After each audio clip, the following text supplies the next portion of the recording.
Welcome to Access a Trader, the #1 community for those who are committed to taking control of their trading in order to achieve success, profitability, and longevity. Thank you for joining us. Here's Dan Shapiro to help you find your edge, master your process, and own your future. Hey guys, good evening everybody. Welcome to another edition of the AccessATrader.com nightly wrap-up show. Hope everybody had a great day today. Hope everybody is enjoying this beautiful spring weather, and hopefully everybody is developing in your career. So all I ask is if you guys like the content, like what we're doing, are avid watcher, take a moment out, support the channel. Doesn't cost you anything. All it takes is 1 second, click a like, support, and I will do my best, right? I'll continue to do my best to kind of point you in the right direction. So moments of kind of aha moments happen all the time. And I've been pretty much trying to hammer the point home over the last, 16 years or so that I've been hosting this platform, how important it is to kind of understand where you are, right? To understand what the market is doing, what it's about to do, or potentially what it's about to do. And, if you guys remember, we had the talk so many times over the 50-day bullish, below the 50-day bearish. And if you guys remember, I recorded a video. We closed the second day above the 50-day moving average. And, all I kept on hearing that day was how overbought we were. And I'm like, how can we be overbought? All we did was reclaim back the 50-day moving average day 2 and made back half the bar that we lost when we lost in February. And all I kept on hearing was overbought. I never understood that. Guys, always remember, there's a reason why levels are important. Okay, once a market or a stock or whatever asset class reclaims that level, that's the line in the sand, right? So if it starts losing back that level, of course, that's when you shift gears. But don't overthink. And when I recorded that video, I heard a lot of people say, no, we're going to go back to the lows. Based on what? You're guessing. Right? I kept on saying, stop guessing. You got to stop guessing. Let the market, don't try to overthink. Don't try to outsmart the market. The market's telling you what's about to happen next. And what we had for the following week or so was a rest, right? I mean, video after video after video. Guys, we're still building above the 50-day. We're still building above the 50-day. Now we got to get above the 200-day. Got to get above the 200-day. It's not bearish until we lose back the 50-day moving average. And, slowly but surely, we started building. We got rejected off the 491 levels several times. And we knew that the biggest domino that potentially could fall was the China, right? China domino, any type of progression going forward should jolt the market, right? Should jolt it very, very aggressively. So we knew they were going to have some sort of discussions over the weekend. Did I think they were going to get any type of deal done? No, I didn't think so. I didn't think anybody else did. And the moral of the story is they didn't. But what they did do was basically give an extension, a 90-day extension to kind of pause tariffs for that 90 days. And obviously, we all know what happened before, right? When we had that 90-day kind of pause in tariffs, we had this massive, massive rally. Remember that 2,000-point rally in the NASDAQ? So we kind of got exactly the same thing.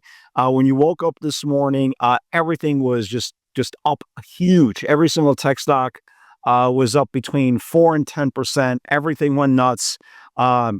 Carry the one, I'm trying to do my math. But yeah, we reclaimed back the 491 level on the QQQs. And at the end of the day, look at the scoreboard, Dow up 1,100 points, or nearly 3%. You had the S&P up 184 points, or 3.2%, and the NASDAQ heavy technology space up nearly 4.5%. So a massive, absolutely massive rally. Again, I'm not going to go through every single stock. You could go through Tesla, everything went nuts, right? Everything went nuts. And the question is, well, what happens next? Well, here's what I'm guessing, right? What I'm guessing is happen next. Just like every other big move, we have distribution, we have profit taking. Again, all you need to do is have a case in point. Here's the 2,000-point rally, right? 2,000-point rally on April the 9th. Everything kind of danced around. We came back in half the bar. We held, we started rallying again. So I do believe we probably will kind of have the same kind of scenario play out in the next couple of days. Is it possible they rally again tomorrow? Sure, of course. The market is super aggressive.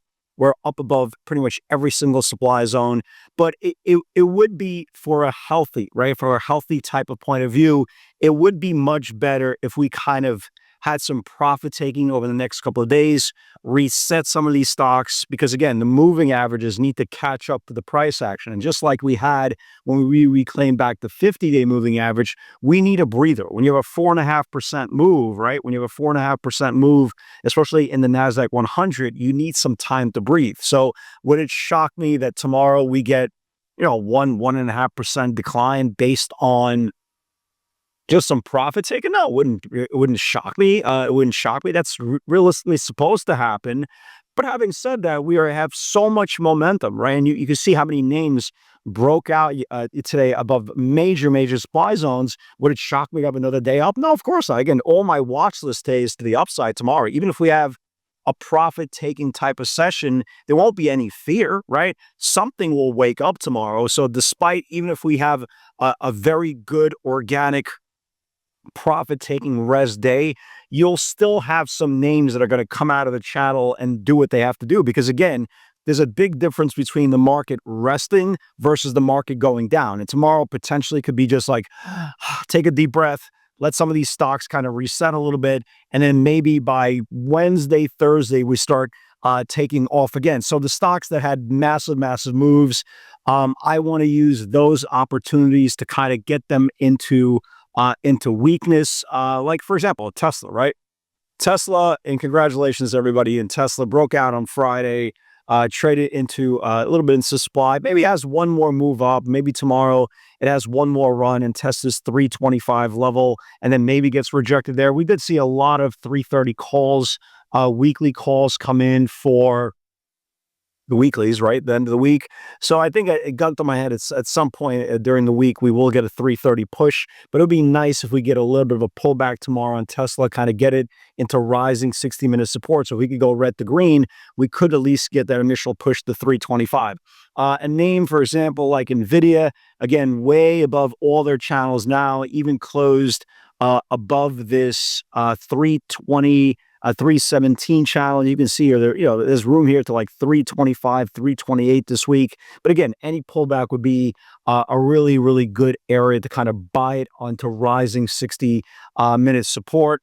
Apple today reclaimed back, or at least attempting to reclaim back the 50-day moving average. Again, guys, 50-day good, below 50-day bad, right? Apple's trying to reclaim the 50-day good.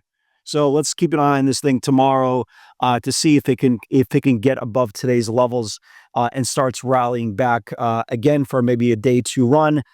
Some other names that I like for tomorrow, keep an eye on PLTR. Again, the reaction to earnings was based on a big run ahead of earnings, but you can see here it's setting up into a formation, nice little 3-day channel. 3 consecutive days of higher highs and higher lows. I would like to see it take out the channel from last Thursday. If it could wake up, it could start jamming. So I want to keep an eye on that. Look at Roblox, right? Roblox looks very close, man. It looks very close to jamming here as well. Look at the weekly view. It's setting up very tight on the weekly view on Roblox. So I'm going to keep an eye on that as well. Bitcoin had a little bit of a breath today. And obviously so did Coinbase. I don't want to call Coinbase the same type of scenario as Tesla. I don't want to go there. I'm not even close. But Coinbase, the longer it continues to go sideways, and if there is some profit taken on Bitcoin in the next couple of days, maybe towards the middle of the week, if Bitcoin starts ripping again, keep an eye on Coinbase. We did see some pretty aggressive weekly 220 call buyers, so definitely keep an eye on that as well. NVIDIA, we talked about. Apple, we just talked about. Coinbase, Tesla, we just talked about. Look, you could go through 10,000 stocks tonight, right? They're all basically going to have the same type of charts, right? They're all either reclaimed all their higher supply today, or they're maybe a day or two from doing so. So those are the names you kind of want to keep an eye on. This Meta go higher, it looks great. But the meat of potatoes of this trade is already gone. Microsoft, does it go higher? Yeah, but the meat and potatoes of this trade has gone higher. Again, the reason why Tesla had a major breakout, guys, is because it was trapped, right? It was trapped in the 3-month channel. And if you look at every single stock that I'm watching for tomorrow, again, there's no chart that looks like Tesla tomorrow. There's no 5-star play that looks like Tesla, for the exception of Coinbase. But I think Coinbase needs a couple more days.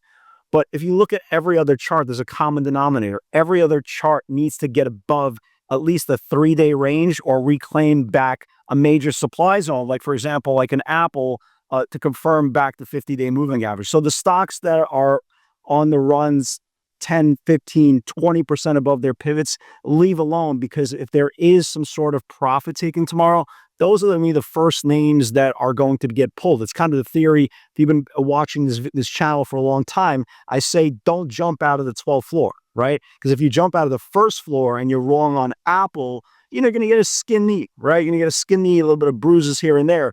If you're wrong on Meta, a stock that has just literally gone from 479 to 640, you could have a severed head, right? Meta could come in 30 points and still be good, right? So be very, very careful how far you are willing to participate in this upside bias. Again, remember, guys, there's only one breakout, okay? Everything else is continuation. And the further a stock goes away from its breakout level, the higher probability it could get pulled. So crazy day. Great job today, folks. Awesome market. Tomorrow, let's see what we have. Again, gun to my head, do I think we have a second day of panic buying? I'd like it. I'd like to see it. But again, I think the market needs a little bit of a rest. And if it does rest, don't get confused about a short versus a stock that's resting, because at any point, a cavalry could come and really squeeze you right back. That's exactly why I'm looking for names like Tesla in the video, all these stocks that, if there is profit taken tomorrow, I'd like to buy them into rising 60-minute support. Happy Monday, everybody. Congratulations on a wonderful, wonderful market. Great day. Congratulate yourself. You should be very, very proud. And with God's help, I'll see you on the field tomorrow.